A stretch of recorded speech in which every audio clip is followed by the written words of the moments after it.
Hello again, my friends, and welcome back to 15-minute free thinking.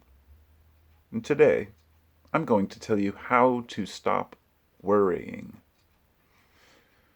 What the fuck am I talking about? Of course, I can't tell you how to stop worrying, you know that. But how to make the best of life without worrying. It almost sounds condescending or arrogant to assume that I don't worry. Of course I worry. I worry about stupid shit just like the rest of you.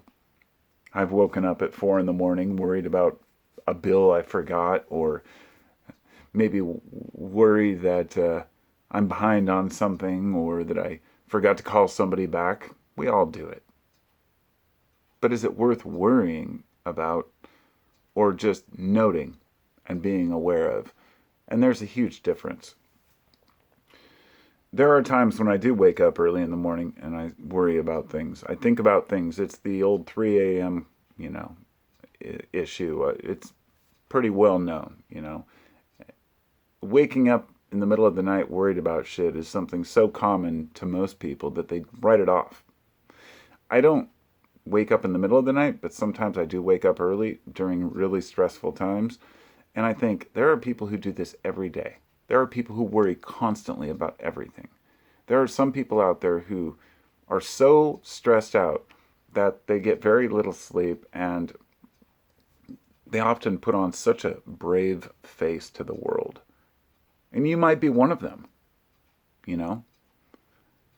I can't say I am, but I will say that in my early to mid 30s, I went through such a stressful time in my life. I don't know why exactly. Um, I guess that was right before I had my wife and I had kids. I had a kid already that was her son. That I met her in '98 when he was 3. I was like 23. But in my mid 30s, I started thinking about my midlife. What did I want to do with my life? I had my own business going. I wanted to try to kind of do my own thing. I was trying to get licensed, I think, at that point. I think that was before I had my license. But anyway, I just remember having these feelings of butterflies in my stomach.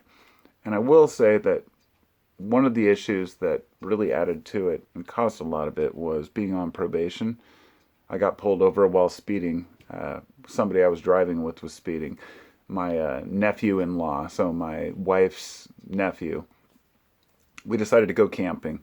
And I stupidly didn't have a top for my weed container, and the cop pulled us over for going like 80 on Interstate 84 in the middle of nowhere, and smelled the weed. I let him search my bag. I forgot I had mushrooms in there and got a felony ticket for that. So I was on probation for 2 years and had to take drug tests, so I had to quit smoking pot. And mind you, I've been smoking weed since I was 15, 16. I'm not bragging. I wish I hadn't, but I have been. So I moved on and went through that shit, but it was extremely stressful. And around that time, I learned how to cope and deal with stress. I said, all right. I took up meditation, the room where I do my videos sometimes right next door here. I had a little circle laid out with candles and this whole incense set up. And I would go in and I'd do breathing techniques. At one time, I practiced Kundalini yoga for a while. Not very long, but I realized all of these techniques are basically the same thing. They're tapping into your conscious awareness of your situational awareness, rather. Your awareness of your current status, situation, and circumstance, which you can control your, maybe not the circumstance itself, but you can always control the way that you perceive it. And this takes time. One time you might just kind of smile a little bit about a flat tire on a bridge or something. Happened to me recently. But then you might get to the point where you can kind of laugh about it. Next thing you know, it's just another life thing or a lesson. But you can move beyond just accepting negative shit that happens to you. You can actually start to like it. It's almost like flagellation, right? Isn't that what it is? Where Christians would slap themselves on the back with these whips as they're walking along. It was like self-abuse was somehow getting you closer to God. Bunch of bullshit in my book, but hey, I get it. I know where they were coming from. It's like, I guess they were just, bored, but there's plenty of pain out there without, inflicted upon us by our lives, but without having to do it to ourselves. But anyhow, yeah, man, I don't know what to think about humanity sometimes. I care about people. I care about my family, myself. I, at the same time, see just kind of the big absurdity in all of it, I guess. Hmm. Well, I had to pause it for a minute and take a bong hit and, try to remember where I was at. Real talk, real talk. I forgot kind of the train of thought I was on, but I just want to leave with this as a podcast. It's not going to be a long one. I wanted really to impress upon you, the audience, that it just doesn't fucking matter whether the sign in your neighbor's yard has red or blue on it. It also doesn't matter whether your neighbor has the Star of David or a cross emblazoned on his beautiful jacket. None of this matters when you're talking about people. And there is so much that we can talk about. Behaviors of individuals, groups, societies, history, so much justification for people's attitudes and violence and nonsense, but I see right through it. Yet I'm forced to participate within it. I am thrust into a system that I see that could be so much better. I see that people could be so much better off if just a few people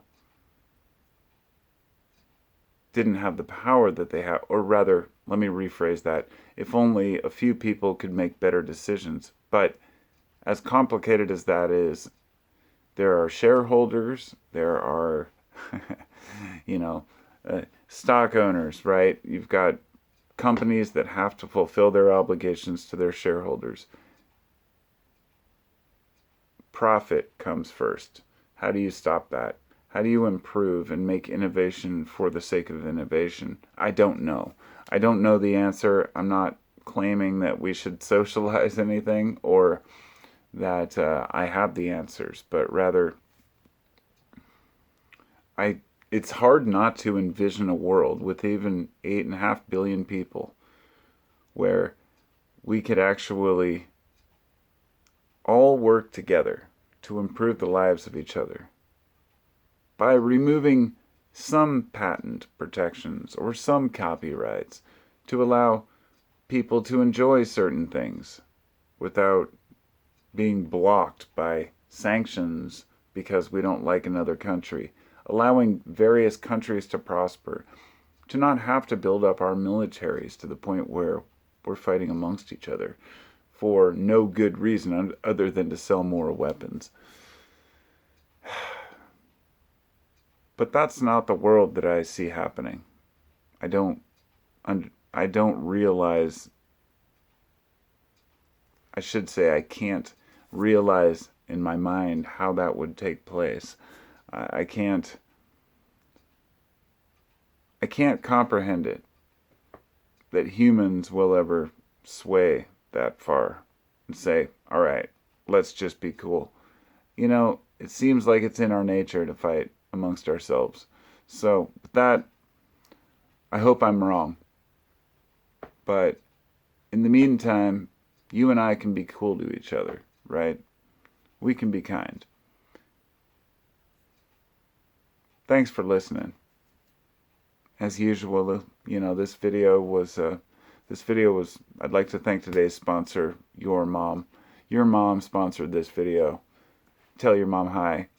And also, with no commercials and no sponsors other than Your Mom, you can visit me on Patreon for any other donations you'd like to make, or at PayPal if you'd like. I appreciate you. I will see you next time. And thanks to the Carpoites out there. All praise Habalaba.